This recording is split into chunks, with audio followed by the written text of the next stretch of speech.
Turned on. All right. Morning, everybody. I appreciate last week with Grace being able to come in and present what she's been doing this past year and what she's looking forward to doing next year. I hope everybody enjoyed her presentation. She covered for me while I was at a funeral out in Kentucky. Brave woman, fought for the last 4 years with every type of cancer you can imagine, was abandoned by her family, but not her friends. And by the grace of God, 2 weeks before she passed, she was baptized, thanks to another one of my clients who'd been friends with her for 25 years. And, you know, it was an amazing thing that she was converted at the end. All right, changing on you. So, since we're trying to get through 66 chapters of Isaiah in 6 weeks, which is now 5 weeks, I'm going to jump ahead a little bit here. And the handout that you have is because Rhonda hit me up on not everybody thinks the same way you do. You know, when not everybody's going in, the same speed. And long story short, my grandmother when they moved to Vegas, she got kicked out of just about every casino you can imagine because she was really good at counting cards. And she taught me how to do it. And so you just picture all 52 cards, that are in a deck. And as they come up, you just pop them off in your head. And so I think a lot quick in my head, and it bounces around a lot. She said, not everybody thinks that way. I was like, okay. So then I tried words. Words sometimes with the slides, as you're clicking through, people are trying to read and listen at the same time, and people aren't catching along with what I'm trying to do. And so in front of you, I've got a picture, which covers all of Isaiah. Then I've got a Word document in there that covers chapters 13 through 27, which is kind of where we left off. So if you learn that way. And then the last one I have covers the entire book.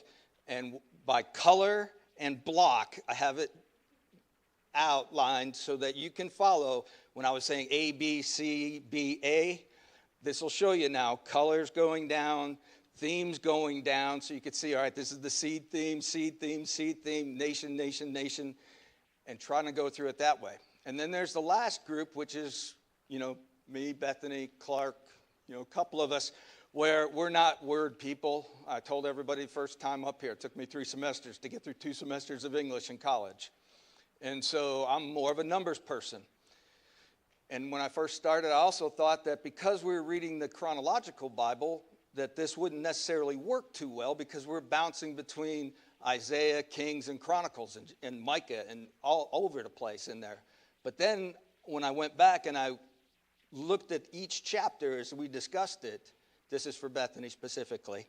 So as we started with Isaiah on the 23rd of June, the pattern went 1-5, 1-2-3-5, 1-2-4-2, then 6, 7, 8, 9, 10, 11, 12. And then 34, 14, 15, 16, 17, 21, then back to 34, 21, 23, 14, 13, 14, 21, 24, 25, 26, and so on and so on and so on. And the way it ends up with last week's reading, or this past week's reading, on the 7th, starting last Sunday, we were 29, 27, 32, 33, 22, 18, 19, 20, 30, 31, 38. The one thing that caught me in there was 36 and 37 were missing. And out of the chapters, the first 39 chapters, Rhonda, I know you're not the numbers geek. So the first 39 chapters are bounced around in our text the way we had it. And it actually turns out that it works according to the scheme of how Isaiah is presented. When he moves all the chapters around and presents them in chronological order, it still fits back with the way the story was told. And so I found that way too. So 4 different ways of looking at it. But I was caught by 36 and 37 missing. And so for those of you who have the handouts, about the middle of the handout, there's a page that talks about 36 through 39, but I'm going to focus on the front side of that sheet, which is 36 and 37, chapters 36 and 37. And the 2 titles on there I found really interesting. It was, who do you trust and who do you call? Who do you trust? Or the opposite side of this one is, who do you doubt? Who don't you have faith in? Who don't you trust? It's right in the middle of the handout. It says faith, hope, and love, 3 questions, life and death. I didn't number the pages. I just stapled them all together so everybody would have one handout. It's Isaiah 36. And to set the scene for you here, all those pictures from Civil War, World War I, World War II, when you think about the ends of those campaigns, those wars, there's usually a surrender. Usually one side is going to come and dictate terms to the other, whether that's on a train somewhere in the middle of Europe or on a ship in the middle of the Pacific or an encampment just south of where we're sitting today. One side wins, one side loses. It's remarkable to me, though, when you look at the contrast in the way most of the times those things happen. You have one side that comes in and they're all in clean, pressed military uniforms and looking all dignified and everything else. And then you got the other side that's all dirty and looks like they haven't slept or shaven in weeks. And usually those guys are the ones that won, the ones that aren't all clean and they just sit there and take it. Anybody remember the World War II, Battle of Bastogne, Battle of the Bulge, when the 101st Airborne was surrounded and the Germans came to McAuliffe and what did he say? Nuts. He's not going to surrender, just going to stay there and fight. So we have those two contrasting images of one guy who's like, I don't care how I'm surrounded. I'm not giving up. I'm going to continue to fight. Look at the Spartans, Ananias, 300 against thousands. I'm not going to give up. And then you have the other ones where they capitulate for one reason or another. And so that's kind of the stage I want to set here as we start chapter 36 and go into 37. So I'm going to read from 36 verse 1 down to 37 verse 5. And I'll stop in between. I'm not going to bore you with that much reading all at once. Now it came about in the 14th year of King Hezekiah, Sennacherib, the king of Assyria, came up against all the fortified cities of Judah and seized them. All of them. 46-0 they were at this point, according to that prism that I talked about a couple weeks back. They hadn't lost. And now they're surrounding Hezekiah. And the king of Assyria sent Rabshakeh from Lachish to Jerusalem to King Hezekiah with a large army. Large army, in this case, almost 200,000 men are now surrounding Jerusalem. And he stood by the conduit of the upper pool on the highway of the Fuller's Field. Anybody know about Hezekiah's tunnel? Tunnel.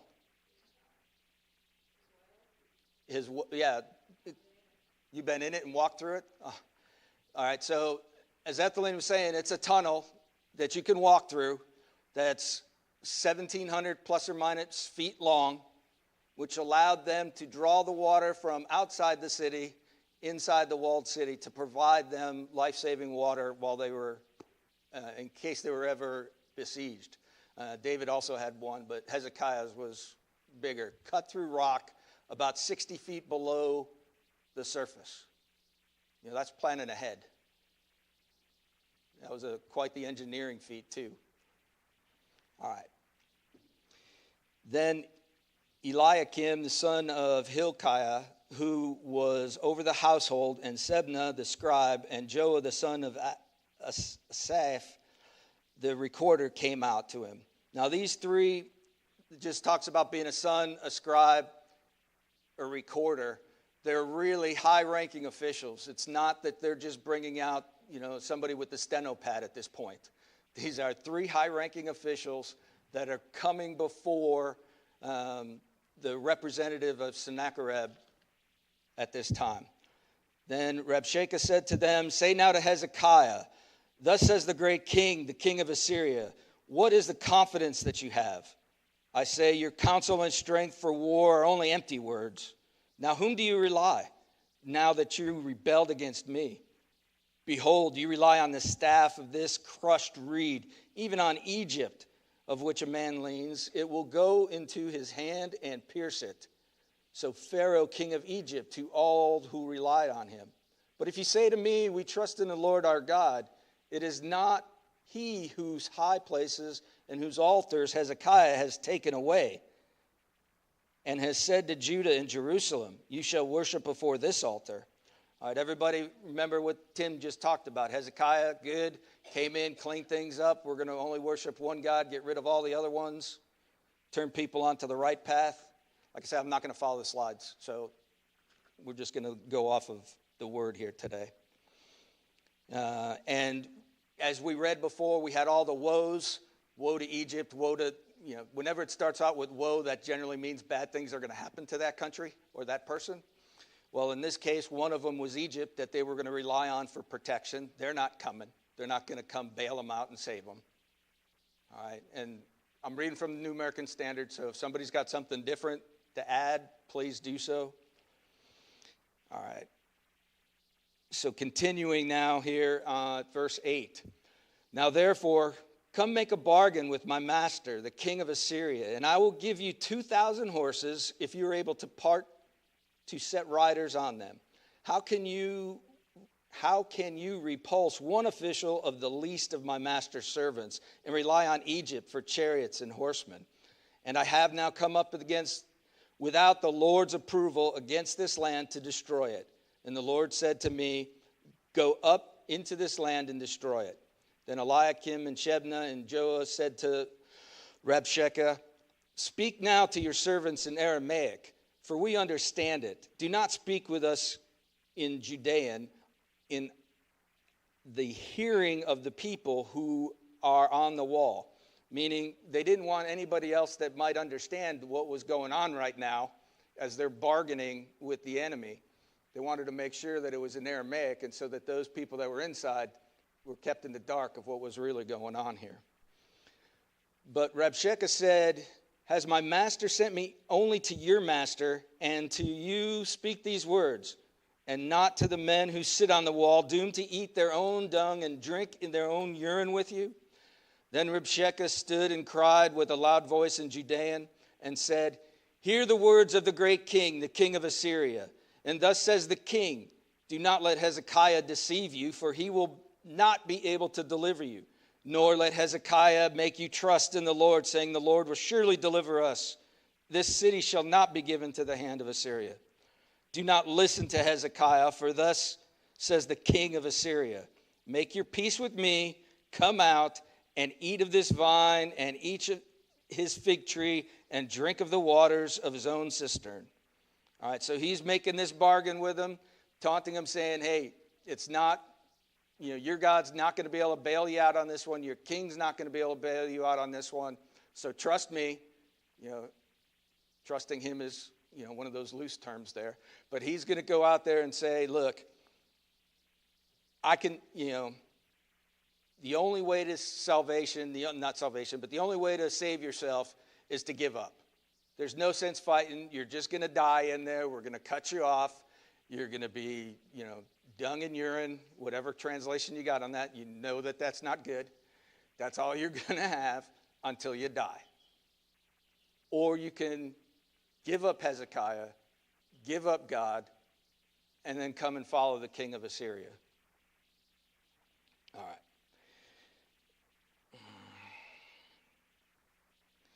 So picking up with 17. Until I come and take you away to a new land, your own land, a land of grain and new wine, a land of bread and vineyards. Beware lest Hezekiah misleads you, saying, the Lord will deliver us. Has any of the gods of the nations delivered his land from the hand of king of Assyria? No, because they haven't lost 46 battles with cities and forts leading up to this. Where are the gods of Hamath and Arpad? Where are the gods of Seraphim?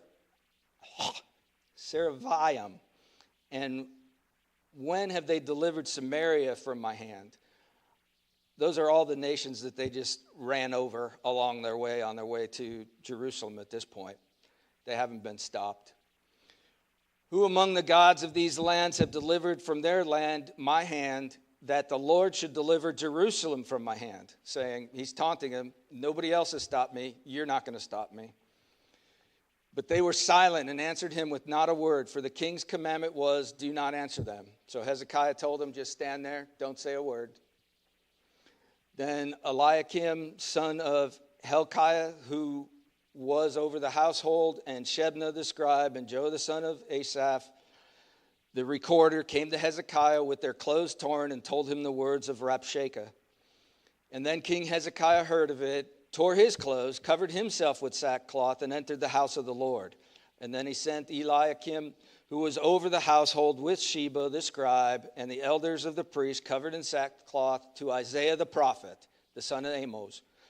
And then they said to him, thus says Hezekiah, this day of distress, rebuke, and rejection, for the children have come to birth, and there is no strength to deliver.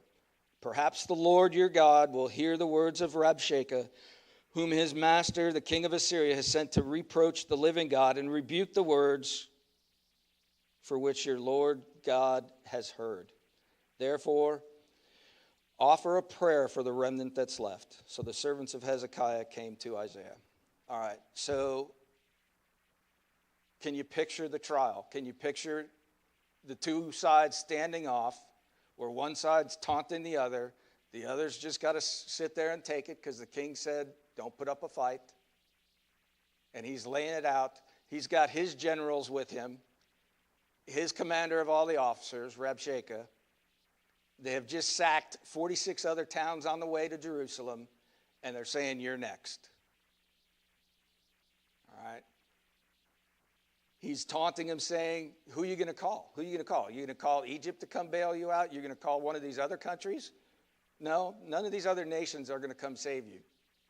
You're going to fall. Anybody have any thoughts on this? Visualization of this picture.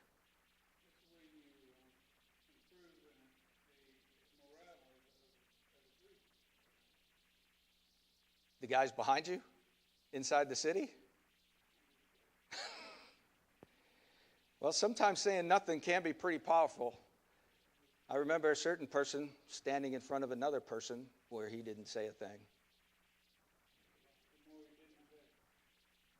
So, as Jesus stood there, he didn't have to say anything. All right. So now I want to jump forward into the rest of 37. We're going to skip the middle part of it and go to my favorite part of it, which is after Hezekiah's prayer is heard and he shows his loyalty back to God, the one God, then Isaiah comes out with his prophecy from verses 22 through 29 of what was going to happen. But I want to start with verse 30, right at the end of Isaiah's prophecy, going back to Hezekiah. Then this shall be the sign for you. You shall eat this year what grows of itself, in the second year what springs from the same, and in the third year sow, reap, plant vineyards, and eat their fruit. And the surviving remnant of the house of Judah will again take root downward and bear fruit upward. For out of Jerusalem shall go forth a remnant, and the Mount Zion survivors. The zeal of the Lord of hosts shall perform this. And therefore, thus says the Lord, concerning the king of Assyria, he shall not come into this city, or shall shoot an arrow there, neither shall he come before it with a shield, or throw up a mound against it. By the way that he came, by the same he shall return.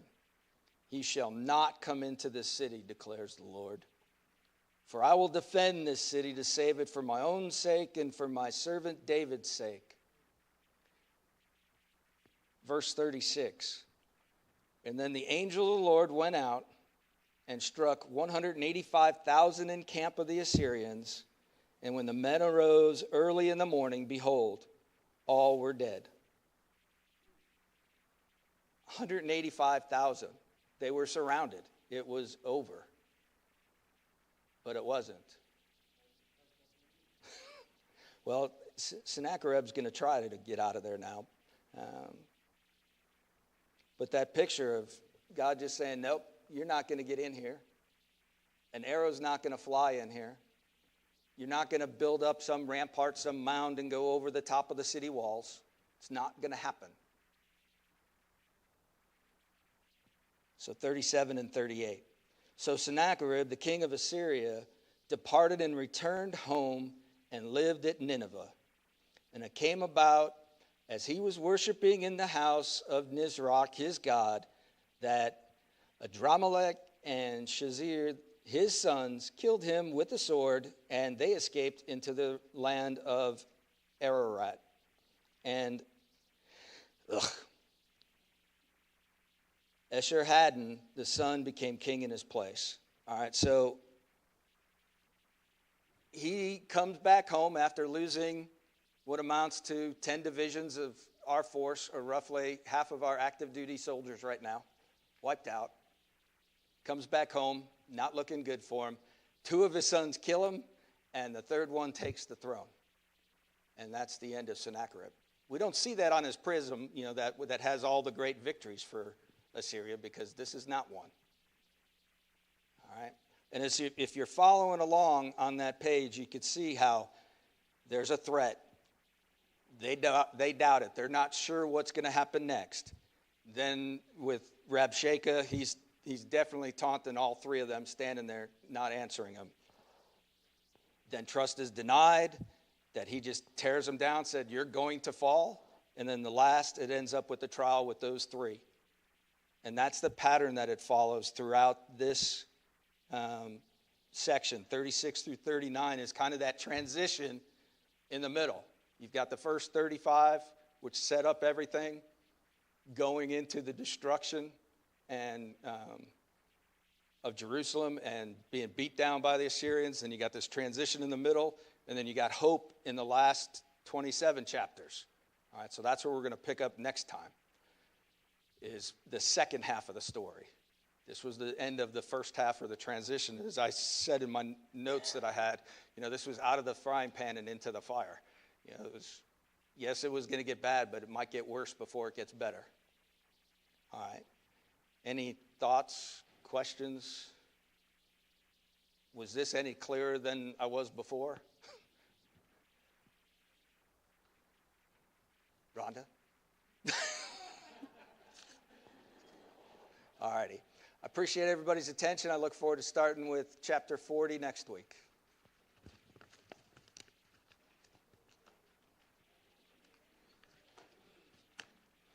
If you don't want your handouts, my feelings will not be hurt. Just leave them and I'll pick them up.